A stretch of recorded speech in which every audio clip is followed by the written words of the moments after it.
Game preview presented by Simply IOA. We have three things to pay attention to against the Dolphins on Thursday Night Football. And number one is getting to Fitz. Ryan Fitzpatrick, the quarterback for the Miami Dolphins, has had a trend that he gets the ball out very quickly and starts the game with a heavy passing game.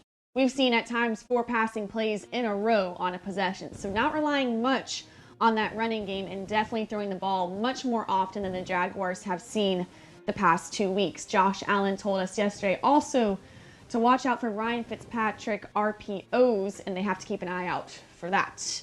Game preview number 2, a point we're making, is the size and speed that we're seeing on the Dolphins offense. Davante Adams, Mike Gesicki, Preston Williams, all big guys who have a lot of speed, who are dangerous when they get the ball in their hands. A big-time test for C.J. Henderson in this Jaguars secondary on Thursday.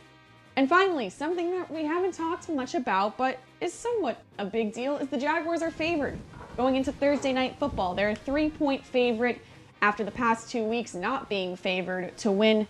Does that matter? Probably not, but still a point we want to make is quite the shift we've seen from the start of the season.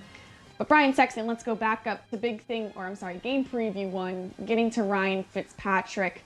A threatening quarterback who might be a little underrated in this league, but Josh Allen mentioned it a few times, is he can be dangerous with that run-pass option. Well, I mean, the guy went to Harvard, so let's be honest. He's really, really smart. And he's lasted in the NFL for, 15 years now? So he's very, very savvy. He's got an understanding of what he does and how he does it. He gets rid of the ball very quickly. He plays within the offense. He and Chan Gailey have been together in multiple stops, so they understand what each one wants to do. Getting to him is going to be, as John said, a function of having more points on the board and forcing them to throw. You know, the interesting thing is, and they had a lot of draft choices, and maybe they're slow to start, but I don't see the explosiveness on this Dolphins offense. Now, that'll come perhaps when Tua gets into the lineup and they really shift things into gear. But I would think that this is a defense, the Jaguars defense, that can handle this offense. If Gardner Minshew can get an early lead, they'll have some success against Ryan Fitzpatrick. And John, we talk about those weapons that they have, and we're talking about the pass rush hopefully getting there on Thursday. But what do you foresee with this offense and the Miami Dolphins? First of all, Harvard. But who goes there? The key with Fitzpatrick, Harvard guy, is he can be very, very, very good. He's lasted in the NFL for 15 years. He comes to a team.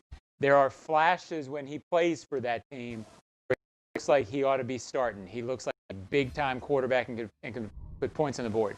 But he also has a tendency, if you pressure him, if you get to him, he has a tendency to make mistakes, and those mistakes can come in bunches. So for the Jaguars, like we've talked about all through this show, which we will, get a lead, get a chance to get him in situations that he does, make him throw interceptions.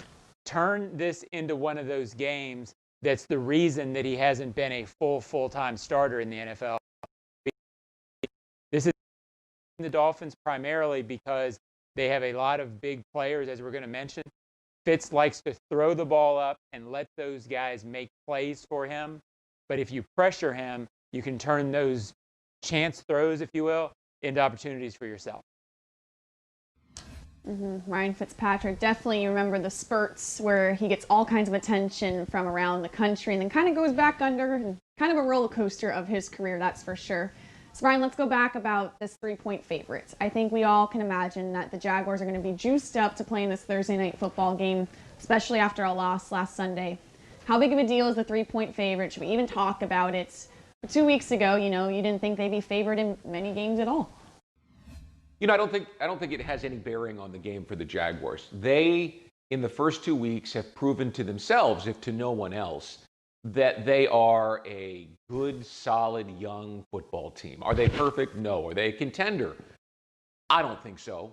I think there's still too many things that are question marks about this team. Maybe that changes by the time they get to the end of October and the cold weather really starts to come around, and maybe they've got something going. We've seen that before in Jacksonville. But at this point in time, I think they believe in themselves and each other to the point they don't care whether they're favored or they're 8.5-point underdogs like they were in Nashville last week. They're just going to go out and play. They don't look at themselves as being better than the team across. They look at themselves as being good enough to beat them, and I think that's an important distinction. Yeah, John, Gardner Minshew mentioned in his press conference yesterday about the chip on the shoulder and always like underdogs, that the favored thing really doesn't mean much because a lot of times they're used to being the underdogs. That's all they know at times.